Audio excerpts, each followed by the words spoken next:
Thank you.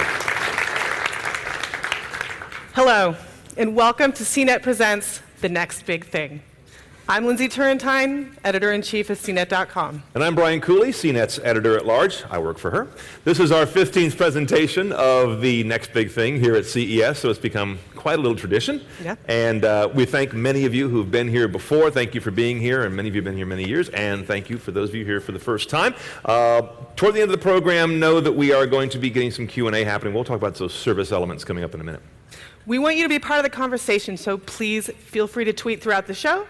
The hashtag is CNETNBT. And the Q&A will happen toward the end of the program, and we'll make sure that we allow some time for that. And also, we tend to have a tradition here at The Next Big Thing where we basically descend upon the panelists and make them late with additional questions face to face. So it's kind of a nice vibe up here at the front, which, now that I've said it, they know it's coming. CNET has, for a long time, been engaged in the smart home revolution. We've invested in a beautiful home in Louisville, Kentucky, and we also have been working with the city of Louisville on a smart home that is part of an apartment in downtown Louisville. Our smart home editorial team uses both of these locations, and we use them every day as a living lab to test all of the devices that you're here to learn about. We've kind of taken over the city, and it's a very smart, forward-looking city, by the way. But as excited as all of us are in this room, if you're here for this topic, and if you're here at this CES this year, you're almost certainly got at least a significant part of your mind on smart home. The technology category does remain somewhat on the cusp of a major adoption. It's very healthy, but it maybe hasn't broken out as fully as some of us might have thought it would have by now. We think 2017, the year ahead, is going to mark the beginning of the future, though, in which our homes really grow, and much because they start to anticipate our needs. In the best case scenario, our future homes will simply let us exist. And if this industry can accomplish that, the smart home will have achieved something that no other technology has accomplished, which is anticipating and intuiting our needs. To help us identify and explain the potential of where we see things going in the year and two ahead, we've assembled what may be the best team we've had as a group of panelists ever on The Next Big Thing, including, and we want to bring our guests on now, Rishi Chandra, who is VP of Product Management for Google Home.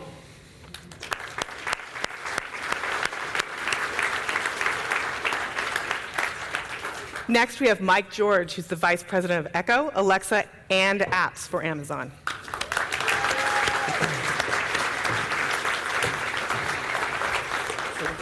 Joining us from SmartThings, went right to the top here, the CEO, Alex Hawkinson.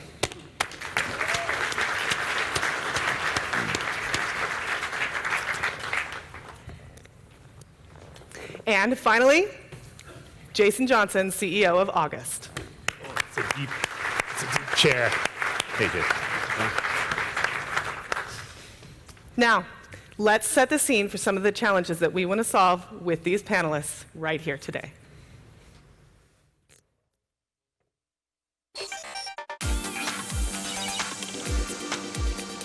Home.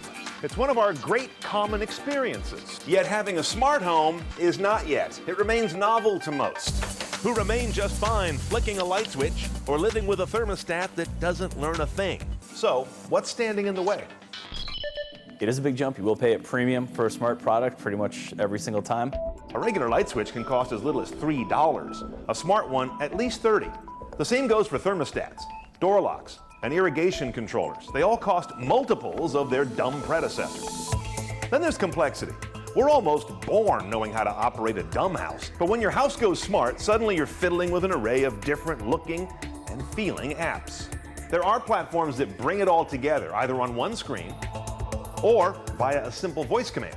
Alexa, turn on the kitchen lights. Okay. Things like Apple's HomeKit or Alexa or SmartThings or some of the other hardware or software platforms out there can bring things together and make things a little bit more simple, but there's still going to be that fragmentation out there. None of them pulls in 100% of the devices that are currently out there right now. So, you found the money and you figured out the installation and the integration. Great. But is your home that much better, or is it just more high-tech? We're not quite yet at the point where the home touchlessly anticipates the occupant's needs. Well, ideally, it's supposed to make your life easier, right? Part of it is peace of mind with security. Part of it is sort of incremental time savings. You don't have to walk over to set a light switch or make a change to the thermostat. You can just sort of do it from wherever you are, or it happens automatically. Too often today, the home is still a box of smart things, but has not yet itself become a smart thing. Of course, there's security. The largest hack in history took place recently, and it happened on the backs of insecure smart home devices. It's one thing to imagine a hacker screwing with your thermostat, but your cameras or front door lock? In the big picture, smart homes are different from our smartphones and laptops in that they are part of a bigger village, smart cities, which are beginning to bubble up with vast potential benefits. If you can come up with civic solutions that improve people's lives by combining open data and crowdsourcing and citizen science, and you see this collective pride in a city that we did this together and people's lives are being improved, I mean, as a mayor, there's not anything that's really much better than that. This is a different market that may see a major role for home builders and realtors in the adoption curve. The smart home is for everyone. Let's find out how to unlock it.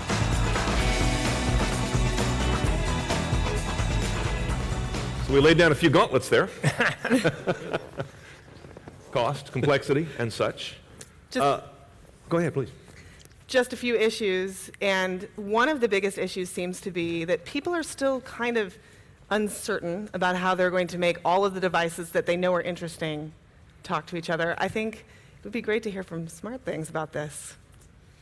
Yeah, I mean, one of the big changes that was different, really different a few years ago, is that there were a lot of, I'll say at best case, sort of walled gardens, right? And a lot of bespoke devices where they didn't easily talk to one another. And we've seen, there's still ways to go, but a tide towards open that's happened over the past year that has resulted in some real sales acceleration for us, adoption acceleration, I think, for multiple partners, and it's exciting to see. So examples, I mean, all three of these companies, right, all of our products can work together in compelling ways that I haven't been on a panel yet where that has been the case. I think that's a milestone by itself. That's pretty huge. Yeah. Mike, what do you think about the role of Amazon in helping tie this together? Do you think that you helped, or do you think that this was going to happen anyway?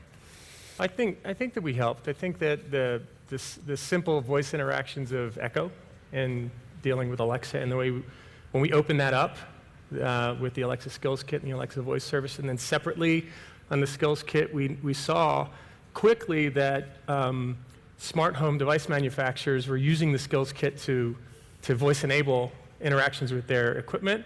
Then we launched smart home specific APIs, and we have some primitive capabilities with our smart home APIs right now, and they'll just continue to evolve so that it sort of normalizes everything. You just talk and control the devices. So I think we helped a bit.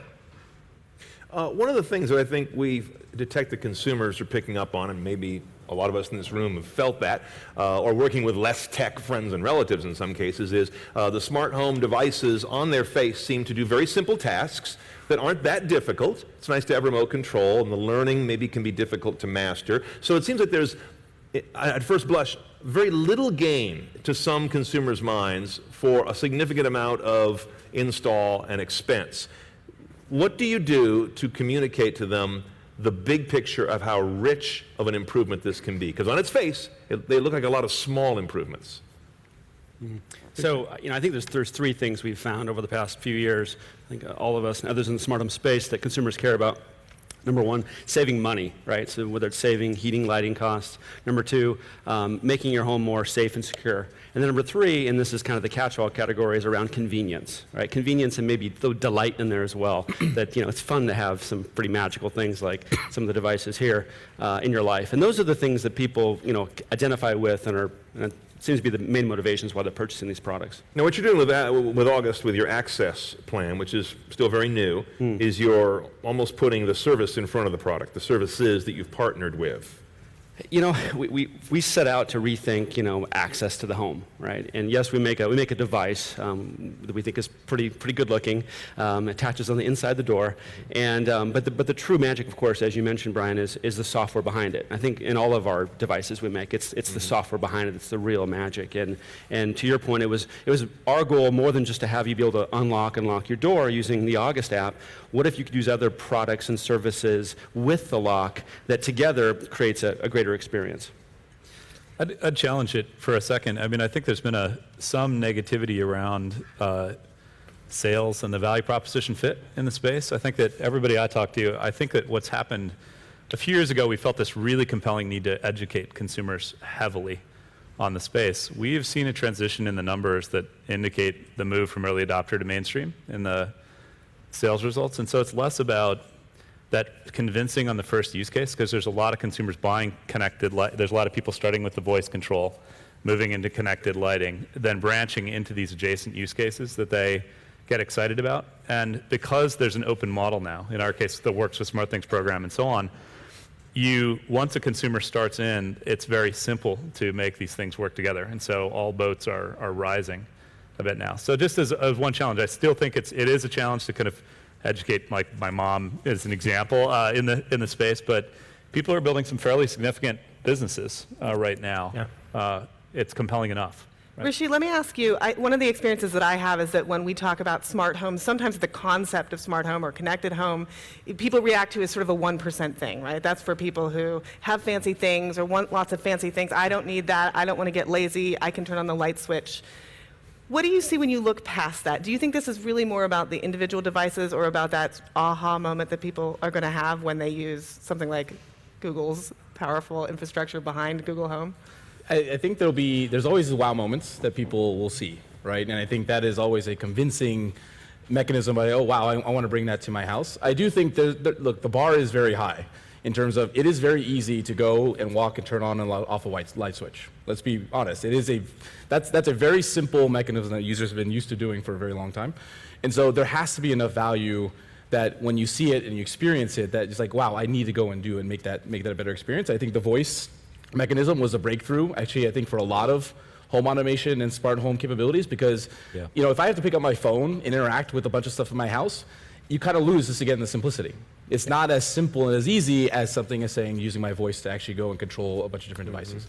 And so I think I actually agree that there are use cases that people are going to bring into the home, like, you know, whether it be bringing a voice assistant in or doing security mechanism. I think security is a completely untapped opportunity right now that exists in people's homes that everyone cares about, everyone's willing to pay for.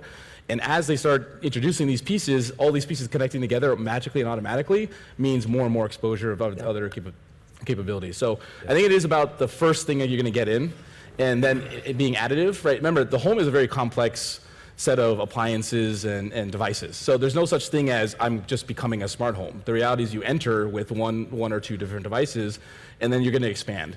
And I think we're just at the beginning of now these use cases are kind of becoming compelling on their own. And as we talked about, like, the expansion has been difficult because you couldn't connect to all these things in one seamless way. And now it's becoming easy.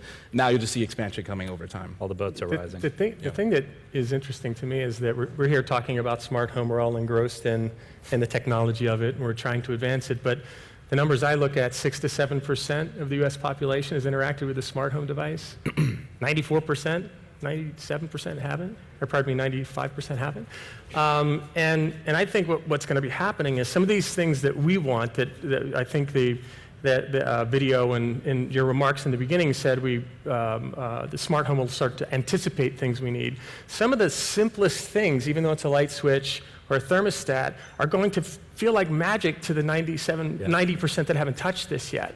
And if we can make every piece of that process of acquiring it, getting it installed, and making it voice-enabled, named, seamless, and frictionless so that my mom, much like your mom, my mom can do it, then I think we win. And then people begin to see the value of smart homes, see how it leads into security and other things. And it's going to take a while, but I think it's moving faster than everyone, like the 90% know. More than you realize, yeah. I mean, I would say there's needs-based things. Like you're one incident away. Like when I founded the company and had this flood in my house, it's a solvable problem. It seems really worth it after you've gone through a problem But these delight-based cases that you see, where even if it's really simple, it's what's remarkable for you. Humans are funny creatures. I mean, think about how you get excited about a paint color you're choosing for your dining room, and you're not interacting a bunch with that. But something about the magic of this experience where past the needs really does hook people in an emotional way. And we're all seeing it in our base.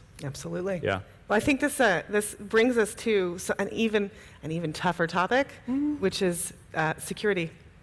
And as you can imagine, we at CNET hear a lot from users about the increasing concerns around security, and especially as technology reaches further into people's lives. As people get used to wearables and connected cars and into their homes, they start to worry about what's happening when they let people in through their technology.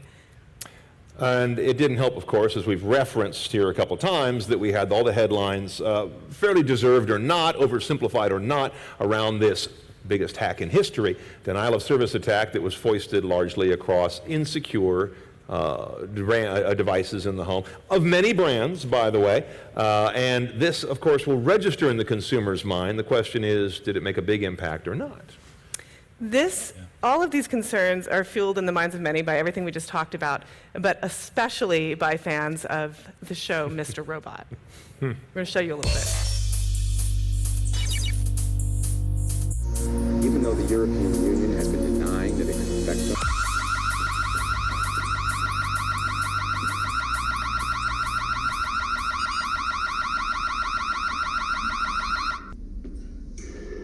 And I'm just the messenger. I am telling you folks, this is what they don't want you to hear. Because a union strike at the Comet natural gas plant will cause an energy shortage, the likes of which has never been seen in the Northeast. This is part of a strategy to declare economic war on this country. And they know it. They know exactly.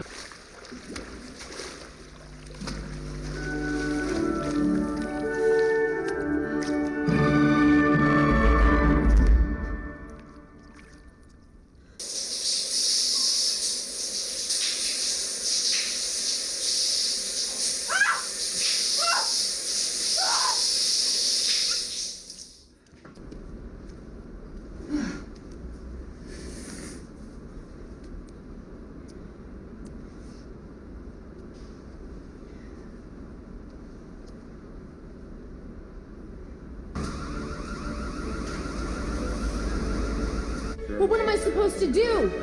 I mean, nothing is working. Unplug what? Everything is inside the walls. That's how it was installed when I ordered the Smart House package. How long is it going to take before this all gets fixed?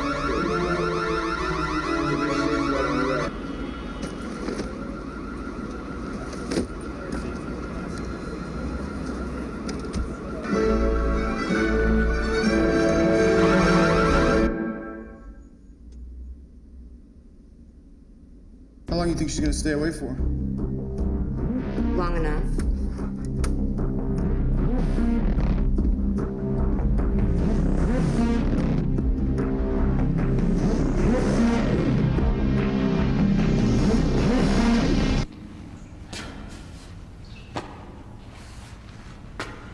Nice place you got. Comfy. Is your place in Greenwich this cush? I worked hard for what I have. I'm happy I get to look you in the eye. I have taken down your company, taken over your home, and now I have you. Who up here resents us playing that clip? Anybody? You've all throwing seen that it. out We know there. you've all seen it. Just throwing that out there. Mr. Robot is a really hot show. It's very well researched, and it sits right in the middle of reality and the future that's just shy of fantasy. And joining us now, here to talk about this with us, is Carly Chaikin, who plays the brilliant hacker Darlene on Mr. Robot. Welcome. I just want to start by saying don't be intimidated by me.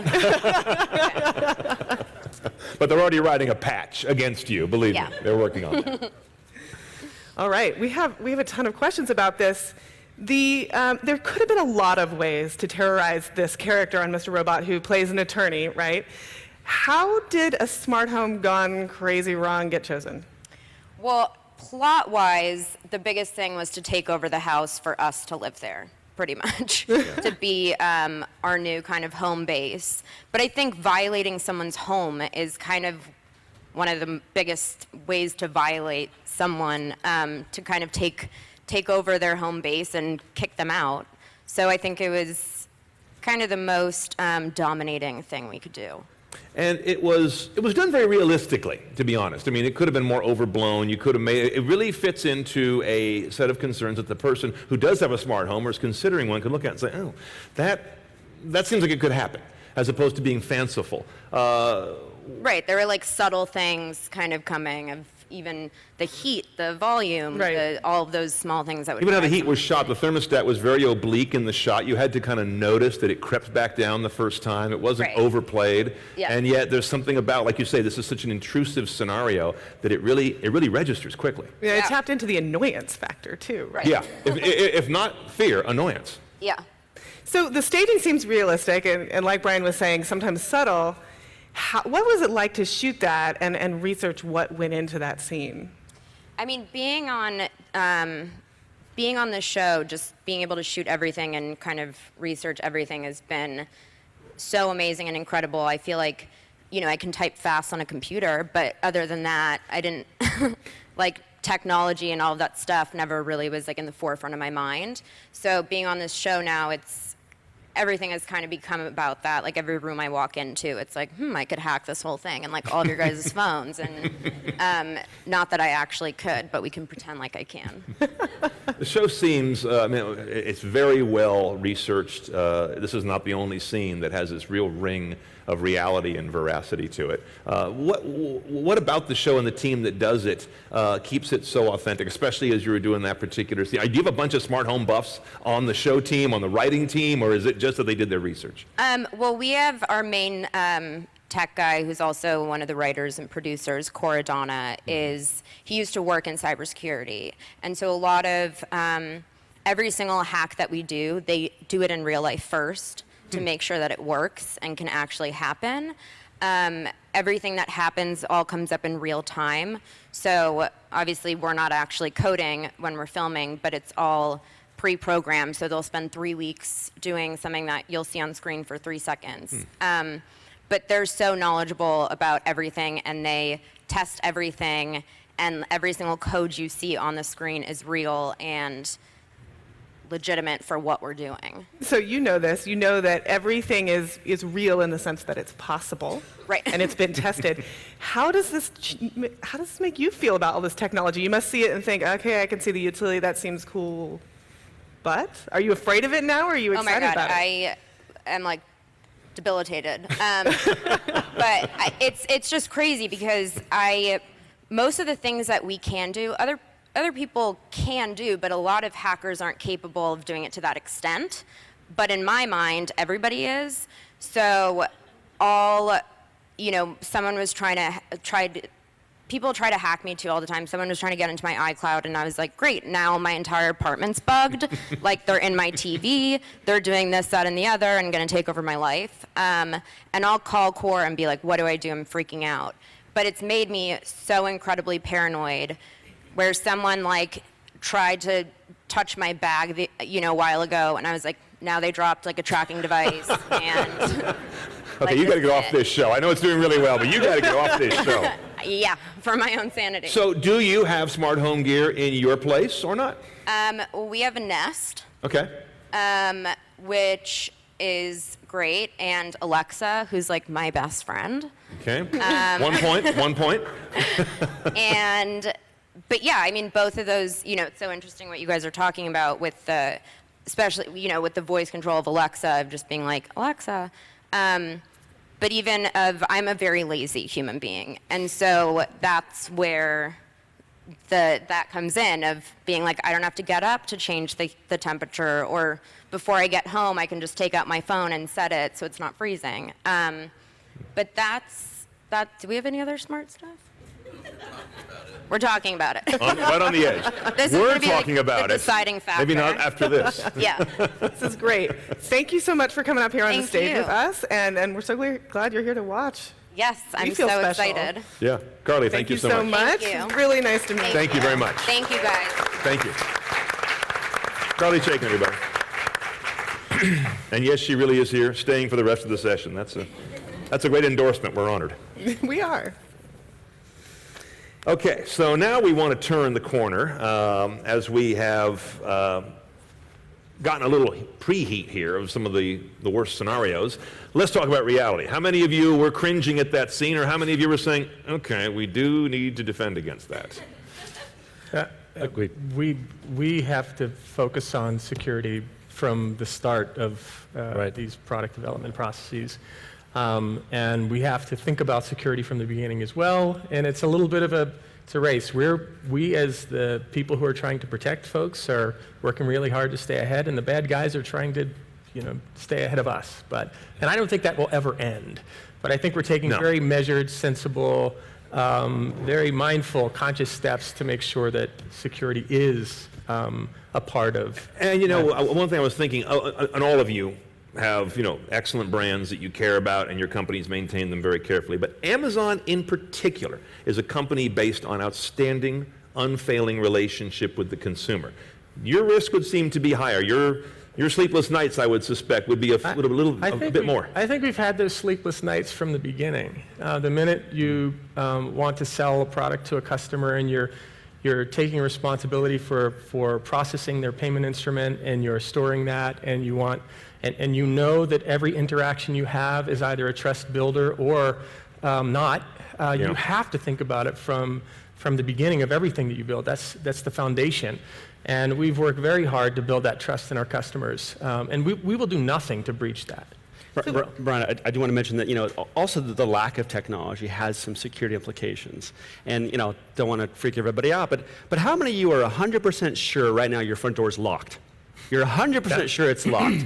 Right? Maybe 1%, 2%. The rest of you aren't exactly sure.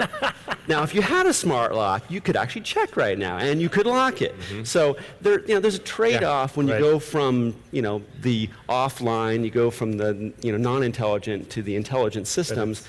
It actually adds some security. It's one of the. I would say that I don't think security is a new thing, right, for technology. Right. No. Like, this is something that we've had to deal with as an industry for some time across all type of computing-based devices. I think the difference here and the unique thing here is that you all of a sudden have, because there's a whole host of appliances now that are adding smart capabilities, you're having companies that are not necessarily software companies, to be quite candid, right? They're kind of entering this new capability set that they're bringing to bear. And right now, what we have to do as an industry is help give them the tools to provide the right security mechanisms that we already deploy in a bunch of different phone devices today, in routers today, in computing devices today. And I think that's going to happen. It's actually happening now. I mean, Google and others are also looking at how do you deploy secure systems that a ceiling fan manufacturer can take and deploy without having to build it themselves, so that we can remove some of the vulnerabilities that might be existing if people are doing it on their own. In the end, security is all about, or what I think we found in the past, is it's an open collaboration with the industry to solve security, not one-off companies trying to do it on their own. Totally. And so as we are, I think the industry is now finally getting to the point where we can give the tools to the industry where we can make sure end-to-end, like, of course, Amazon and Google, all the companies here are putting security first. We have to make sure the entire industry does, because with Google Home, I can connect with a variety of different devices, but those devices aren't being built by Google, and we have to give them the tools so that we can make sure those devices are secure. Which brings up a really important point. We've been talking about open. We've been talking about how all your products work together, which is amazing and fantastic. As we move forward into a world where everybody's working very closely together, there's also the reality that kind of meshed up group of products is only as strong as its weakest link, really. Right. So I'm really curious, and maybe, Rishi, you can talk about this as you're vetting partners, which I'm sure you're very busy doing right now because you're new. Yep. How does that work? How do you vet all your partnerships to make sure that there is no weak link? I think it is fundamental. I think Google, for example, announced something called Android Things, which the goal is specifically to give a platform for a variety of different manufacturers that they can believe and trust in. From a security standpoint, has updates already built into it, so that we can learn from the challenges of the past. And so it is an ongoing discussion we always have with the partners, either as an endpoint to a Google Home, or embedding the Google Assistant inside the devices, which I'm sure you guys are doing as well. Like, in the end, we have to have security throughout the kind of relationship with with the customer as well as with the OEM. And so that is part of the ongoing process we have. And I'd say it's, with our ecosystem, it's, we don't mind seeing this clip. It's great because as with more than 200 connected devices in my house, like it's funny because this is what we imagine, right? I've been pretty proud of the industry leaders with the philosophical stance towards security, that it's not a feature, it's something you percolate into the architecture from the very beginning. But then it's clearly working together on technologies. In our case, manufacturing time hooks into the hub and other technologies that make it very inherently secure in a way it's very difficult to hack and so on. And then there's process, together as well. There's a vigilance for, in each case, a works with program that actually includes the checks where this botnet attack is an example. No device in any of our programs that allowed a fixed password to exist that isn't changed, they would never make it through the certification program in the first place. So it's something that just takes this deep philosophical commitment to, but I think we'll get there, getting this reality. I mean, would you rather keep cash under your mattress? Is that more secure than keeping it in a bank electronically? It's not, So would you rather only communicate with post and paper? Is that better? No, it's not, right? In this case, it's just, it takes that level of vigilance. And it really is it comes full circle from what the tools and services you provide to the developer community, the OEM community, the services that are in the cloud that enable voice enablement of skills on smart home devices. How is that secure? And for instance, AWS Lambda has its own permissions architecture, as does AWS in general, making sure that the skills they're running are secure. And then the way that we interact with this physical device to an Alexa voice service endpoint, that's secure. And then how you get back and give the consumer some confidence that what they're buying to install in their home as part of this ecosystem, this heterogeneous ecosystem, is actually secure. And you have what's your program called? Works with? Smart Things. Smart Things. Ours is works with Amazon Alexa. And it is our signal to the customers of this smart home equipment that it has been vetted by the vendor, by us, and by a third party, that it provides a great customer experience. So we're very aware of this, and it's stitched into everything that we're doing. Can I make one more comment on the open front? One thing that's interesting that I think will manifest this year, that is the deeper layers when we take it seriously, is that just like two-factor authentication, as an example, if you don't want a phishing attack like the DNC had or otherwise, you have two-factor authentication in your Gmail or whatever, right? It's pretty important. I think as devices work together, there's a similar corollary here of sort of multi-factor data that comes together to make something hyper-secure.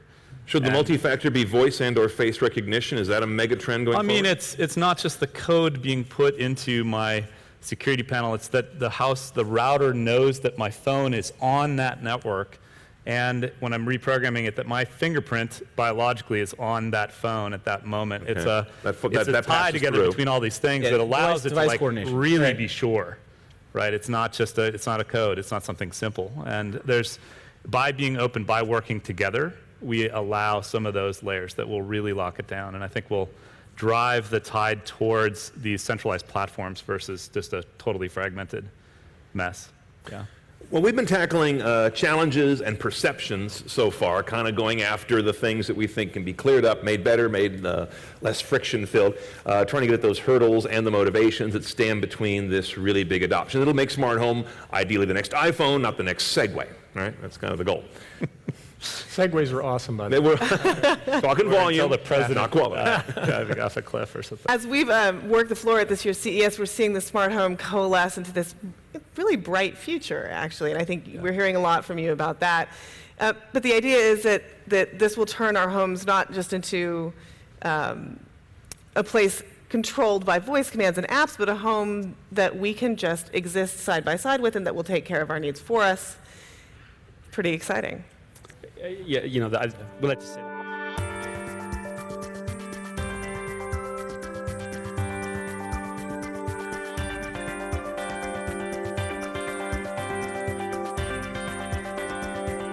As my driverless car is trying to find the best route out of this traffic jam, it's also letting my house know I'll be home in 20 minutes. That way I can adjust the heat to my desired temperature. And my kitchen assistant has already started to prepare dinner. As I approach the front door, the house recognizes me and unlocks the door. It also sees I'm carrying groceries and opens it for me. And once I've gone in the house, the lights and the blinds all adjust to create the lighting I like at this time of day. Hi, Vanessa. How was your day? It was one of those days. At least the commute went smoothly. I've started the dinner. The chicken will be done in 20 minutes. The oven is preheated for the bread, and there's a salad in the fridge that will expire in 2 days, so you might want to use that. Sounds like a plan. Great. Also, your daughter is at the intersection of Willow and Pacific and will be home in about 10 minutes. And I texted her to remind her to skip the candy store. I wonder if that happened.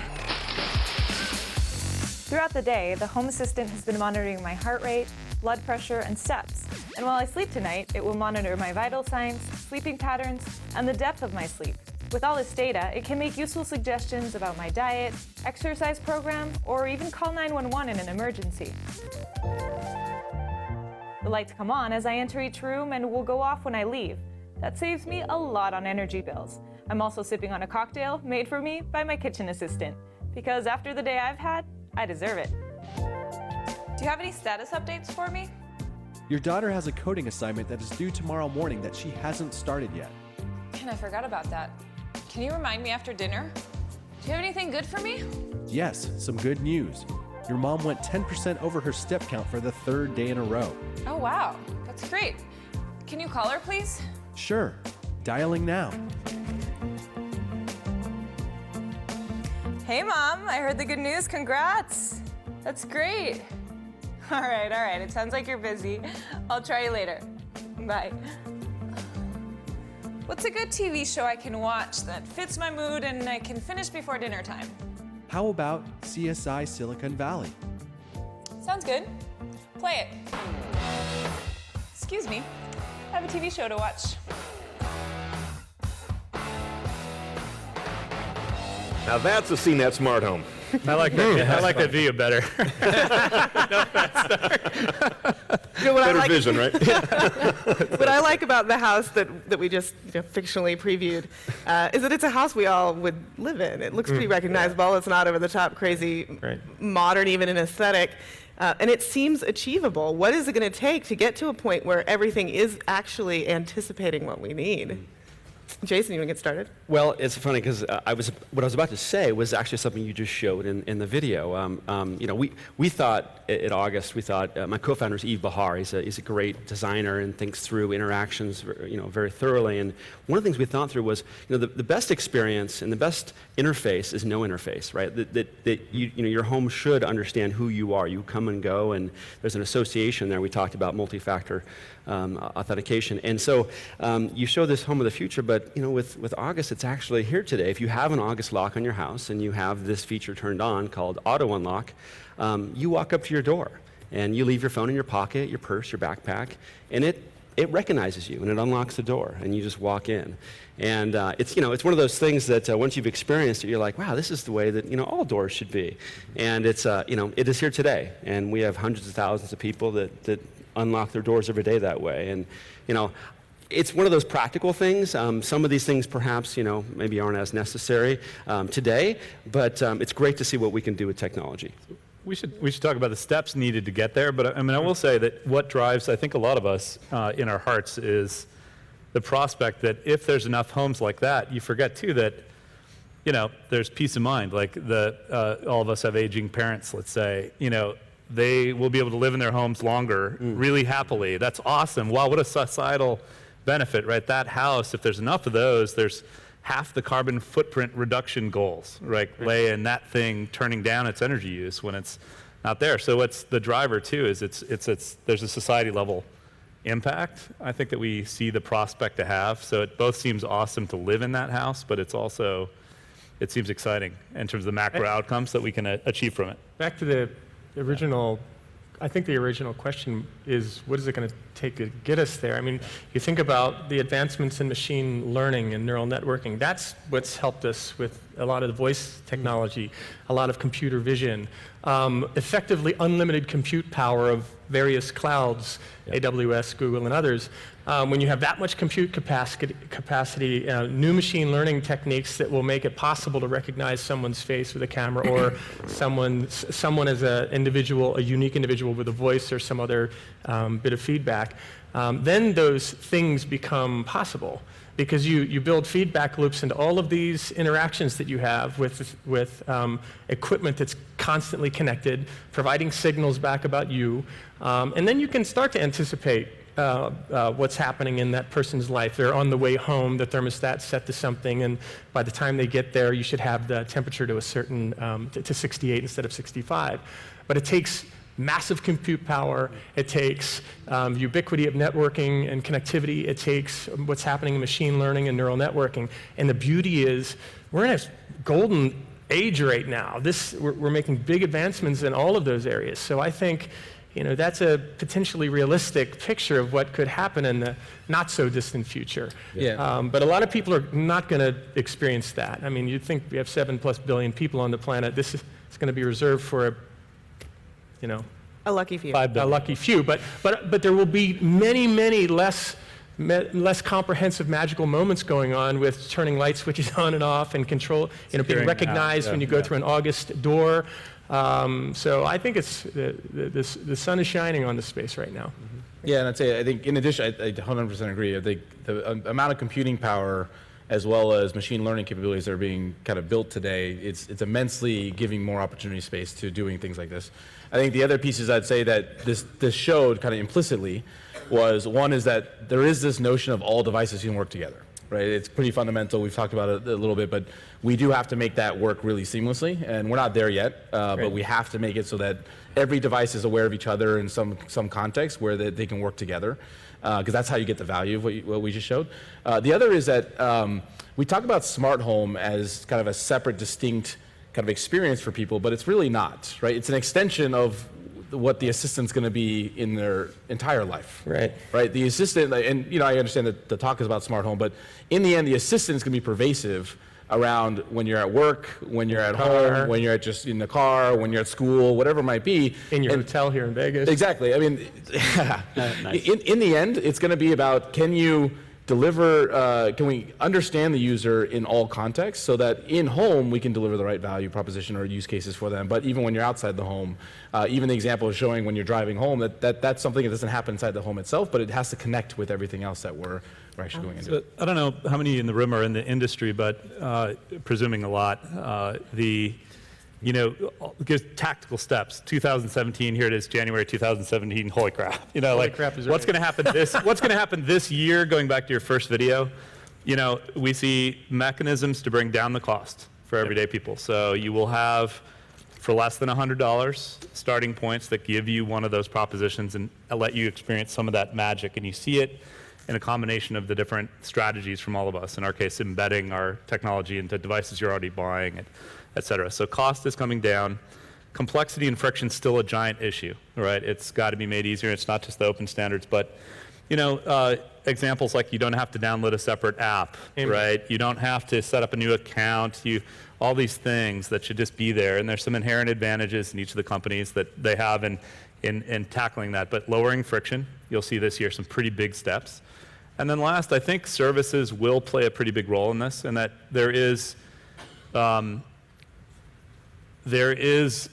support that we see users needing as they go past that very first device to get that thermostat wired up, to set up their lock, their other things. No matter how easy you make it, is there a services network or ecosystem that makes this really inexpensive to get you up and running to the dream house? So those are three things that you'll see this year, and pretty big, I think, pretty big numbers from all of us. I'd be surprised if not. Is there an organization you can point us to? I think there was one that was announced here last year. I forget the acronym. That is an IoT, consumer IoT clearinghouse, where you're all working together. Is there that kind of collaboration in the industry yet, or are we still looking for that sort of an overview group? Like we have the CTA generally for consumer electronics. Is there anything for smart home IoT?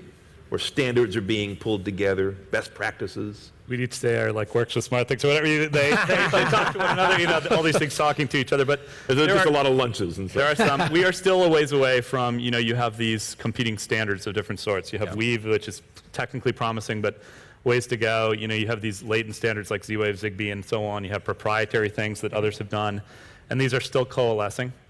You have seen some movement towards IoTivity and OCF, a number of the big players gathering together, but we're still a ways.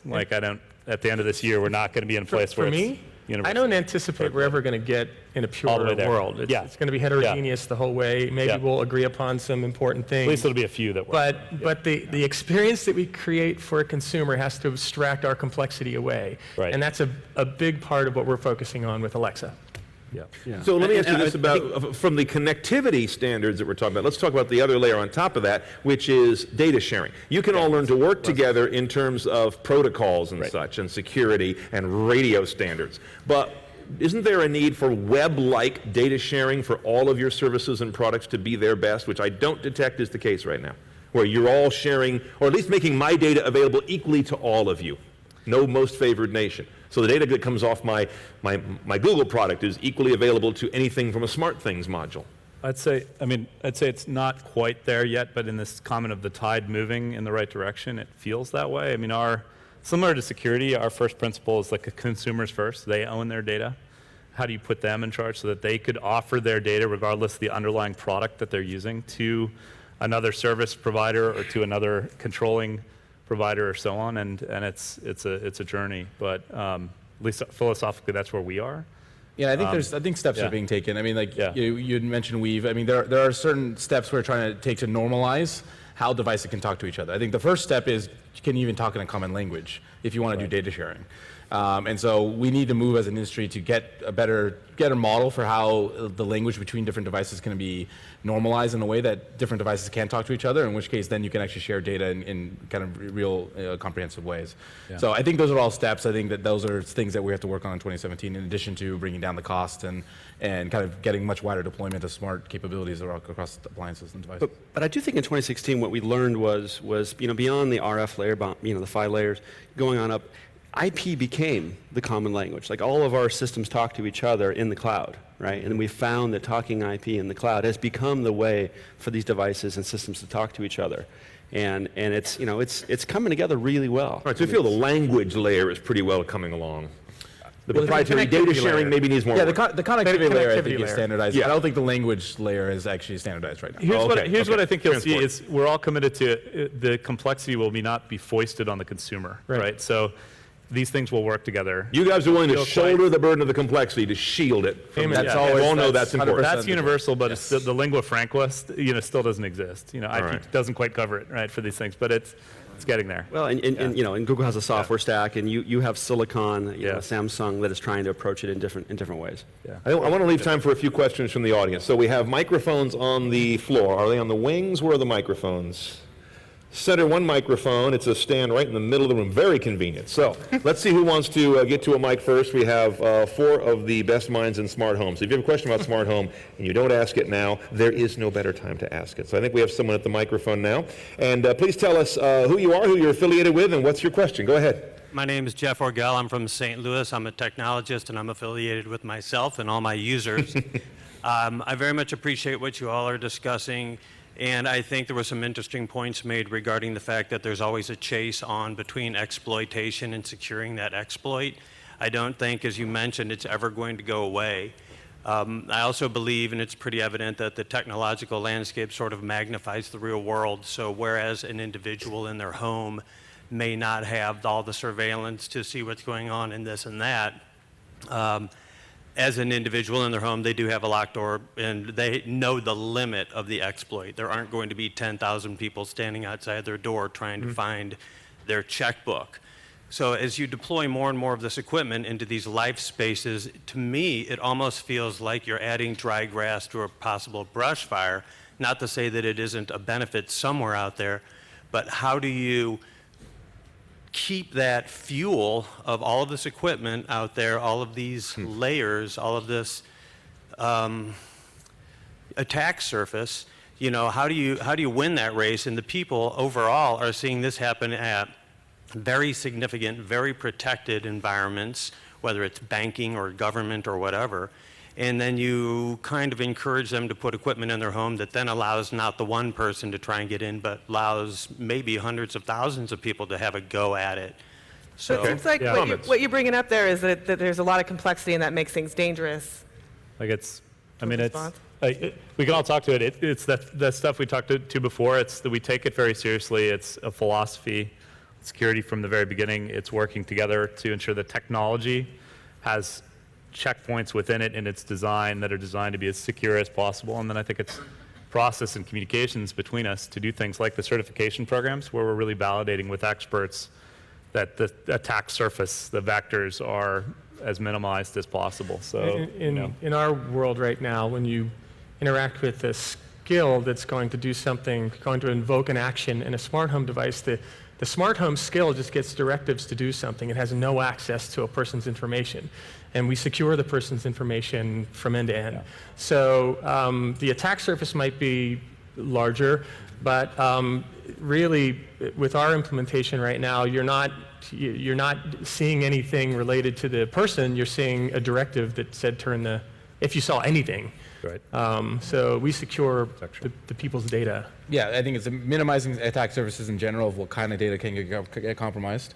I think you also brought up the point earlier, I think we do, as we apply machine learning to making the services better and experiences better, we can also do it for making security better. Yep. Right? And so that's fundamental to the story. Fraud detection in financial transactions is a good proxy, right? For that's exactly right. So devices should be detect their own vulnerabilities with each other and use that as ways to actually prevent, minimize the attack surfaces as well. Yeah. But there's no doubt, look, more devices does mean more surfaces that people can attack, and that's why fundamentally we have to have security built in from the ground up and make sure that either the data is being protected in the right way or we have mechanisms to protect the overall device interactions with each other. Let's go to our next questions. We can get one or two more in here. Your name, your affiliation, and what would you like to ask the panel? It's Carly. Carly has a question. There's Carly. I couldn't see you in the shadows. Well, I have 5. You could have come on up. You're friends. Your family. I have 5,000 Carly looks like a bright light to me. But, okay, I don't know how to phrase this, but actually with security, one of the things is how, with the locks and all that stuff, to me, how easily hackable that stuff is, and so I feel like it's less secure, but then at the same time, I feel like there's so many opportunities of using a smart home for security, of people breaking in, of having video or detection or all of that.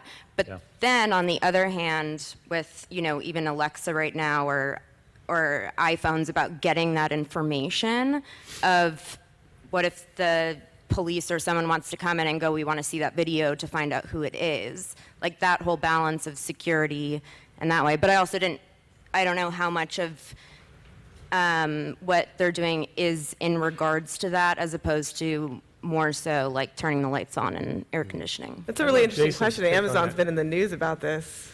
Discoverability question. The murder case that went in the press this week, and which you guys had the right response to. I didn't hear about that. It's like a Mr. Robot episode all of a sudden. Yeah. What's the question? The question is, with all of these devices, we're listening to us all the time and providing the surveillance that we're asking them to provide, essentially. Does that add a layer of a sort of information security concern, especially when it comes to law enforcement and nefarious bodies just surveilling, essentially? I'll talk about our equipment in particular. Echo is doing what's called keyword spotting. It's just listening for Alexa. And it's not really storing anything on that device. Everything gets streamed to the cloud, gets processed. And there's no permanent storage on an Echo. So it's not as though you could be compelled to give anything from that device. So I was more interested, frankly, in what Jason has to say about this, given he has door locks. Are there discoverable records generated by your door lock? Either, maybe in the cloud, I assume, maybe on the device? All this comes down to how you architect the system, right? And so when we thought through the actual activities, we thought, well, you as an owner, you want to see what's happening with your home. You want to see the comings and goings, and so you keep that locally on the phone, right? back to the security of, can you breach an August lock, right? And so back to architecture, our servers, if it was ever compromised, and you got the giant bucket of keys, so to speak, right? Well, you wouldn't know where to put them because there's no association of the key with locks. We literally have no idea where our locks are. There is no database of that. And then lastly, of course, when it comes to locks, smart locks, in case you're a little worried about it, the truth is, as much as, there's amazing, hackers out there that can do great things like Carly's character, the truth is, throwing a brick through a window is a lot easier and faster to break into. Yeah, let's not lose track of the fact that a wooden door frame is easy to get through. Don't spend too much time on the lock. Just kick it. Crying out loud. I wish we had more time. We could do hours with this gang. Please thank us, join us in thanking a tremendous panel on smart home technology here. Jason Johnson from August, Alex Hawkinson from SmartThings, Mike George from Amazon, and Rishi Chandra from Google Home. And of course, our special guest, we're really honored to have Carly Chaikin with us today from Mr. Robot. Thank you, everybody.